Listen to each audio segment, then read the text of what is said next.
Good morning. Thank you for joining me today.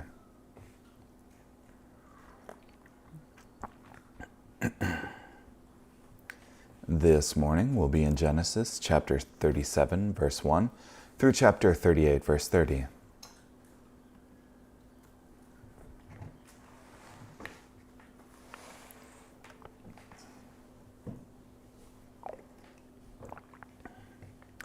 But Jacob lived in the land where his father had stayed, in the land of Canaan.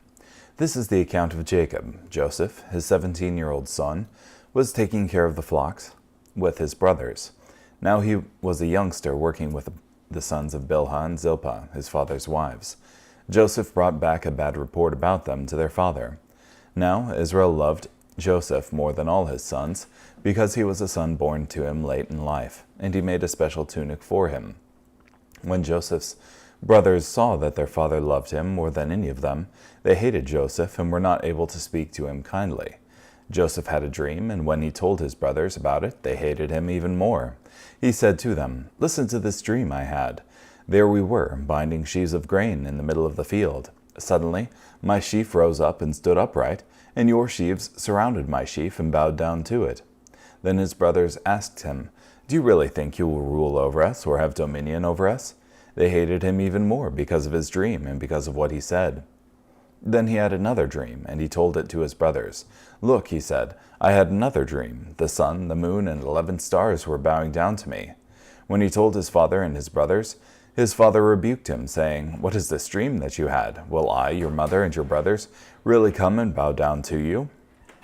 His brothers were jealous of him, but his father kept in mind what Joseph had said.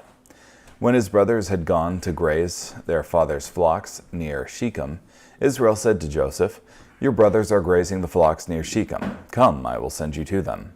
"I'm ready," Joseph replied. So Jacob said to him, "Go now and check on the welfare of your brothers and of the flocks, and bring me word." So Jacob sent him from the valley of Hebron. When Joseph reached Shechem, a man found him wandering in the field. So the man asked him, "What are you looking for?" He replied, "I'm looking for my brothers. Please tell me where they are grazing their flocks."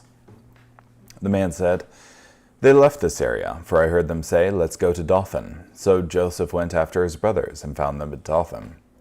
Now Joseph's brothers saw him from a distance, and before he reached them, they plotted to kill him. They said to one another, "Here comes this master of dreams. Come now, let's kill him, throw him into one of the cisterns, and then say that a wild animal ate him. Then we'll see how his dreams turn out." When Reuben heard this, he rescued Joseph from their hands, saying, "Let's not take his life." Reuben continued, "Don't shed blood. Throw him into this cistern that is here in the wilderness, but don't lay a hand on him." Reuben said this so he could rescue Joseph from them and take him back to his father. When Joseph reached his brothers, they stripped him of his tunic, the special tunic that he wore. Then they took him and threw him into the cistern. Now the cistern was empty. There was no water in it.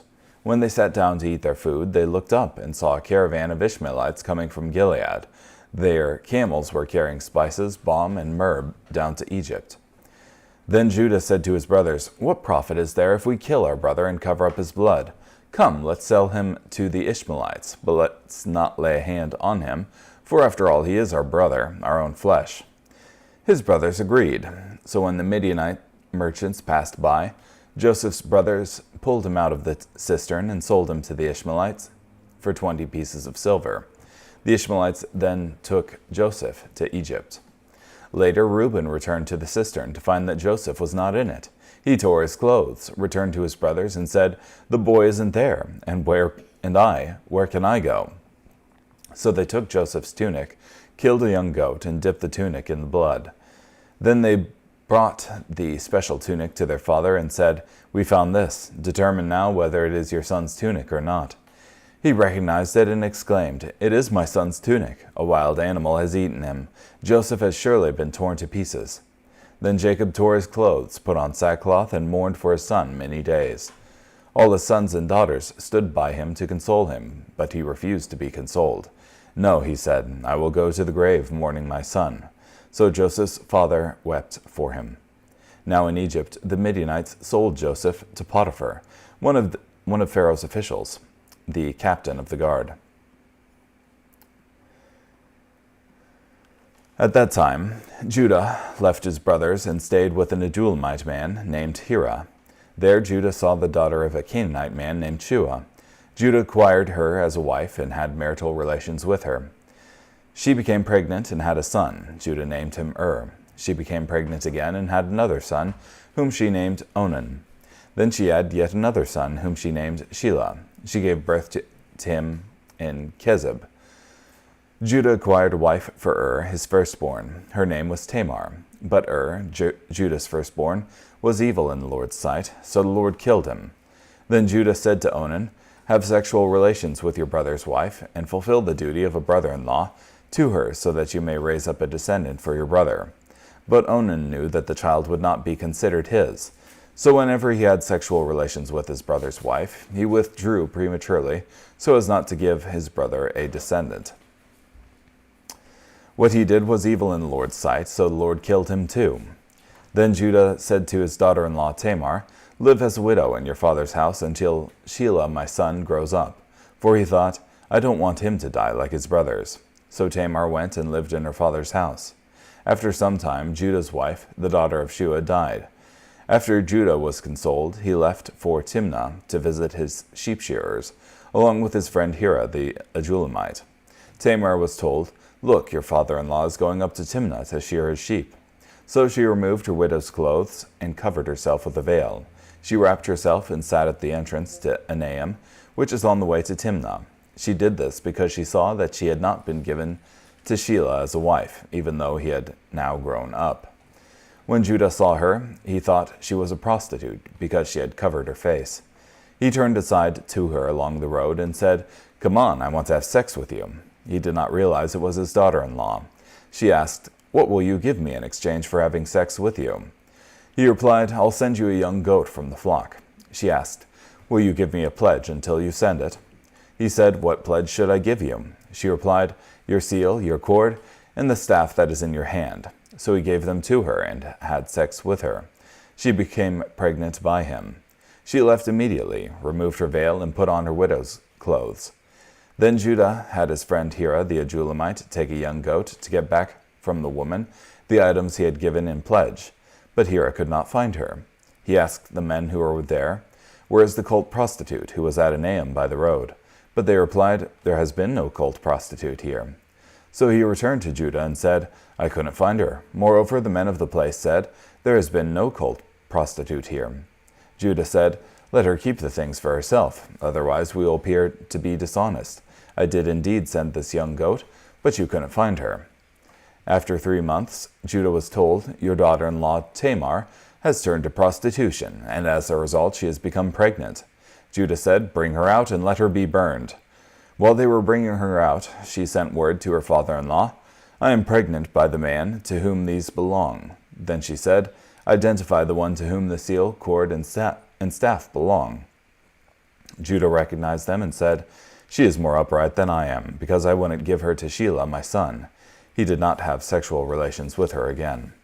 When it was time for her to give birth, there were twins in her womb. While she was giving birth, one child put out his hand, and the midwife took a scarlet thread and tied it on his hand, saying, "This one came out first." But then he drew back his hand, and his brother came out before him. She said, "How you have broken out of the womb." So he was named Perez. Afterward, his brother came out, the one who had the scarlet thread on his hand, and he was named Zerah. Yeah.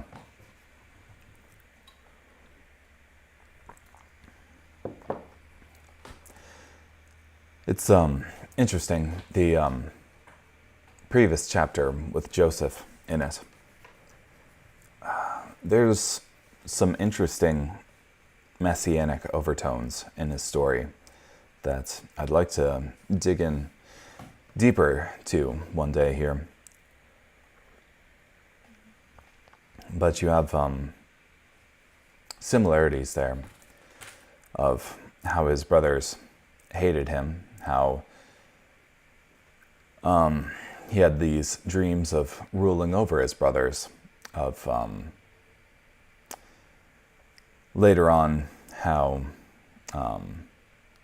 he provides salvation for them and for everyone around them by storing up grain in Egypt. He is favored by his father.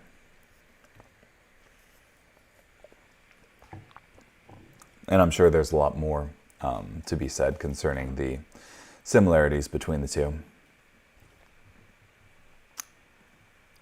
Let's see here.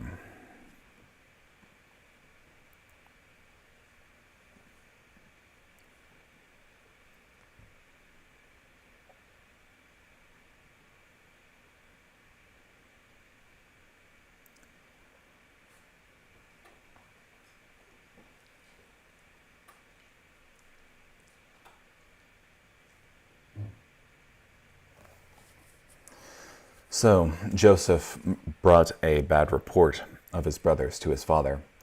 Joseph reported the bad behavior of his brothers to his father. This naturally made him even more unpopular and disliked among his brothers. And he had a tunic of many colors made by his father. Jacob's favoritism of Joseph was plain to everyone, including Joseph himself. As an outward display of his favor, he gave Joseph a tunic of many colors. This signified a position of favor, princely standing, and birthright. It was a dramatic way of saying he was the son to receive the birthright. Interesting.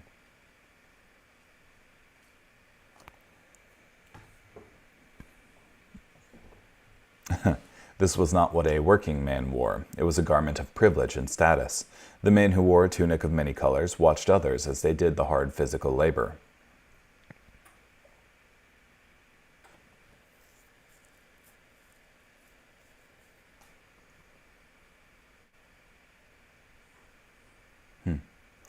Joseph had a dream, and he told it to his brothers, and they hated him even more.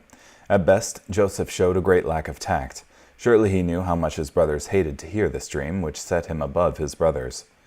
The Bible tells us that God may speak through dreams, but it doesn't give us a guidebook for dream interpretation.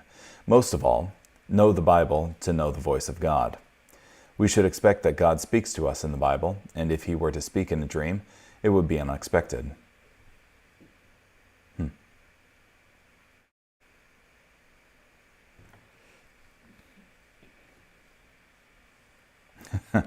Joseph dreamed yet another dream and told it to his brothers. If Joseph was unwise to tell the first dream, knowing how irritating it was to his brothers, then it was worse to share this second dream. The second dream was likely to cause even more resentment, because it set him not only above his brothers, but also set him above his father and mother.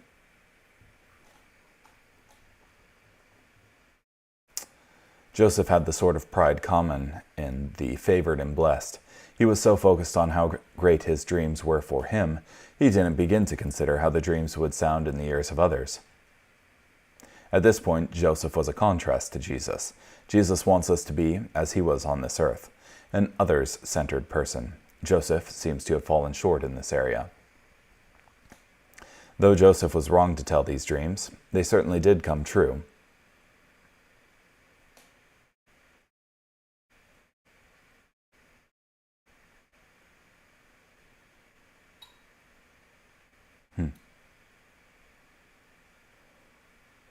The idea of the stars, moon, and sun representing the family of Israel is repeated in Revelation 12:1. That passage speaks of Jesus coming from the nation of Israel.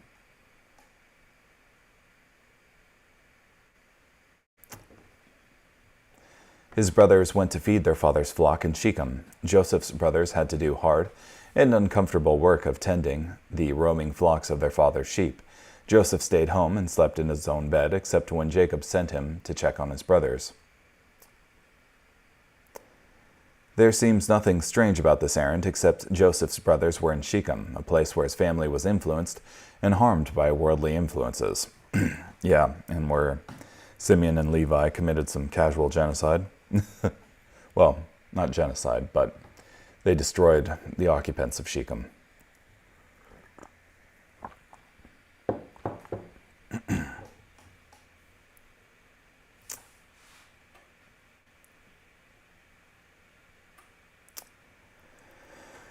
Yeah, but apparently Joseph's brothers' hate for him was so great that when he was coming to check up on them, they plotted to kill him.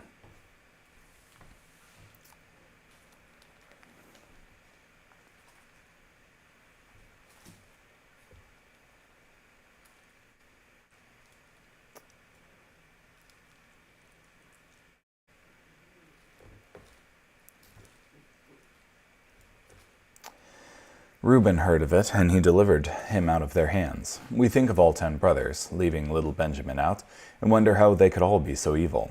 There was one good among the 10. They wanted to kill Joseph first, and then throw him into the pit. Reuben suggested they throw him in the pit first instead, and he got the brothers to agree to it.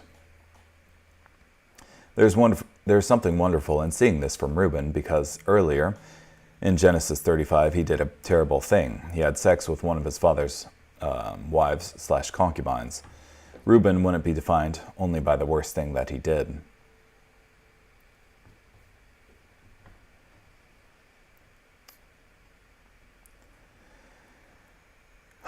That he might deliver him out of their hands and bring him back to his father.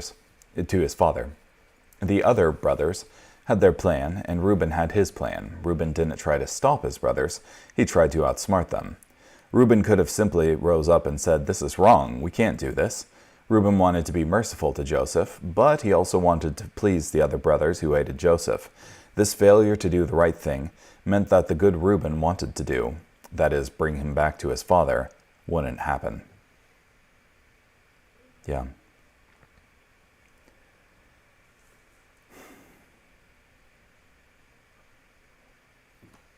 Yeah, so I think it's important to do what's right, and even when it may cost us our social standing.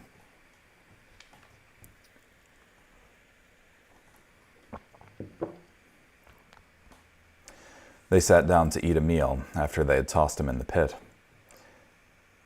The heartless character of the brothers was evident. They could eat a meal with Joseph nearby in the pit. They could sit down and enjoy their food before completing the murder of Joseph.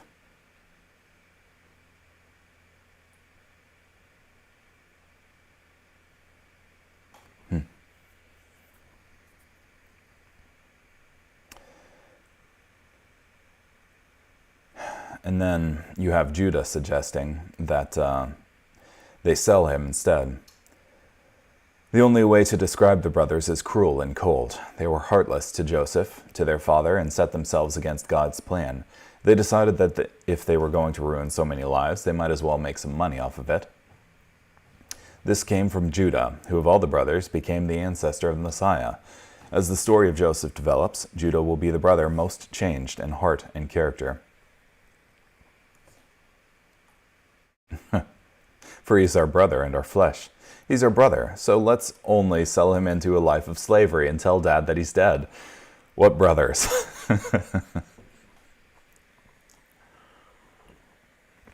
Yeah, the rationalization there.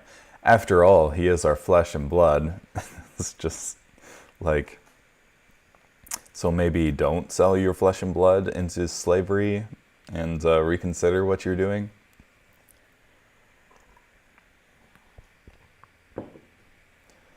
Oh, man. As they brought him out of the pit, perhaps Joseph felt that this was a big and cruel practical joke. Perhaps he told his brothers how sorry he was, and that he had learned his lesson, and wouldn't act so superior and privileged around them anymore. If Joseph was hopeful as he was pulled out of the pit, all hope vanished when he saw the Ishmaelites and the exchange of money. Yeah. And Jacob tore his clothes and at the sight of the tunic dipped in blood. This is a powerful illustration of the principle that if we believe something to be so, it may as well be.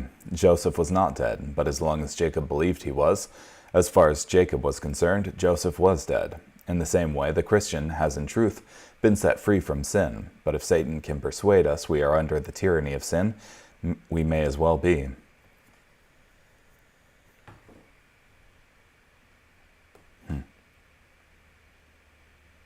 It's interesting, though, too. You have his brothers there, and Jacob, who wouldn't be consoled at all at the loss of his son. And during all the tears of their father, they remained silent throughout the whole thing. I wonder if they thought, well, maybe we could go get him, but the slavers have taken him who knows where. So, yeah. I suppose for all intents and purposes he was dead.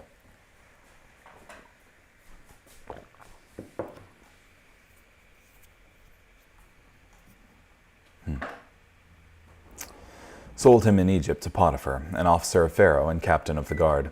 Even in the midst of this horror, God did not depart from Joseph. In some ways, the story will get worse, and when it does, God will still be with Joseph. God is working not only for Joseph himself, but also for the larger purpose of his redemptive plan. Yeah. And then you have the antics of Judah here, as he goes and lives with his friend named Hira, who was from Adullam.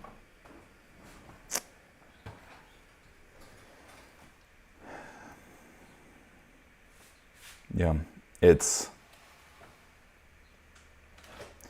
you can see that his sons had the same type of wicked character that Judah had here prior. I wonder, what was it that Judah ended up doing first?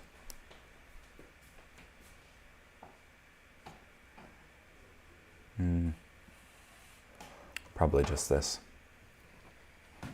Selling his brother into slavery.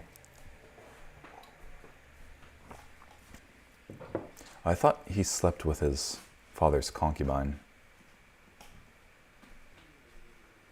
Yeah, and now sold his brother into slavery. And I guess married a Canaanite woman there named Shua, like Esau did. So, through an ungodly and unwise marriage to a Canaanite woman, Judah fathered 3 sons, Onan, and Shelah. Consistently, marriage with Canaanite women had been discouraged among the patriarchs and those connected to them. The Canaanite neighbors were rapidly corrupting the family of Israel. Their future looked like a combination of corruption and dissimulation. God had a plan to bring them out of Canaan. And then the wife that he had chosen for his son was Tamar.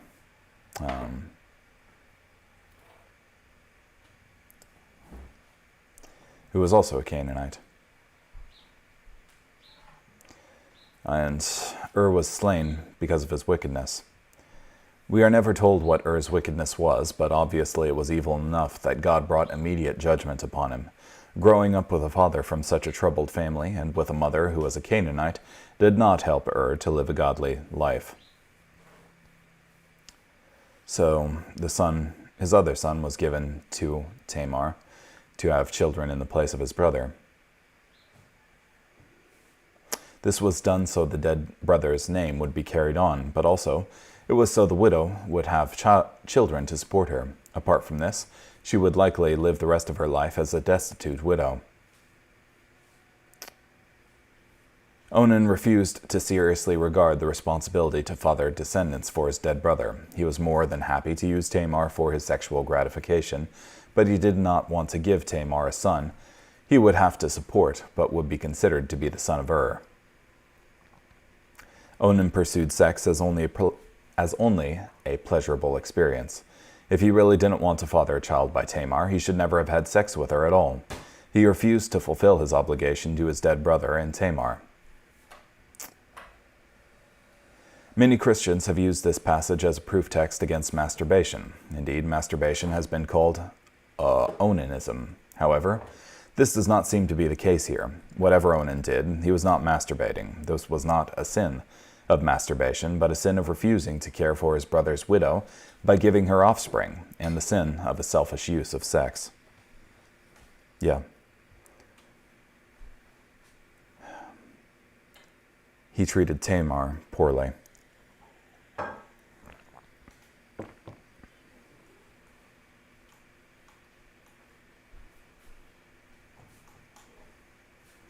Yeah, and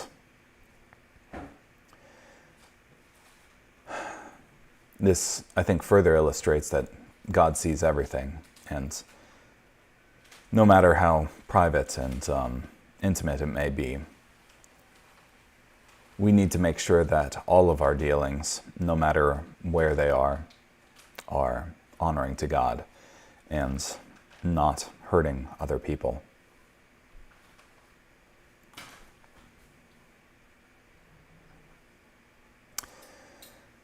She was not given to the youngest son as a wife. Tamar didn't have the option of just finding another man to marry.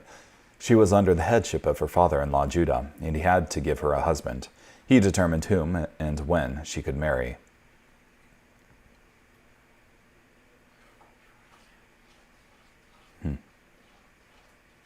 And then Judah has sex with his daughter-in-law, thinking she was a harlot.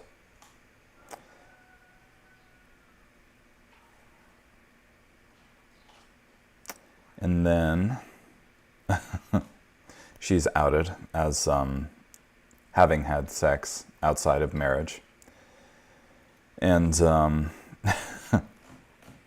Judah's prescription for this is bring her out and let her be burned, which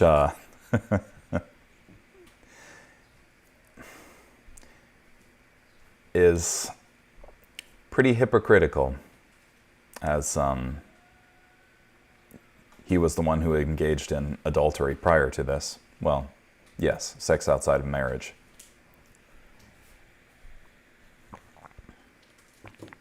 Judah did not care for Tamar, the widowed wife of two of his sons. He found it easy to pass judgment on someone who sinned just as he sinned, without passing the same judgment on himself. But Tamar acted shrewdly and vindicated herself against the charge of harlotry. She made the logical appeal of noting that the man who hired her was just as guilty as she was. She has been more righteous than I. However, even Judah could see through to the real issue. He was at fault for not providing for Tamar a son through his last son, Shelah.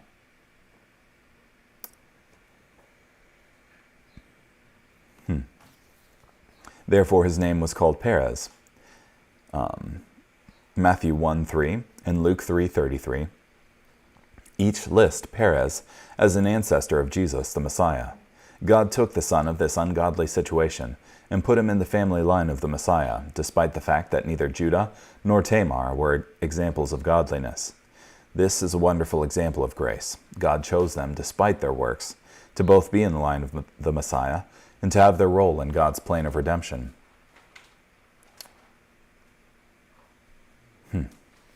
Interesting.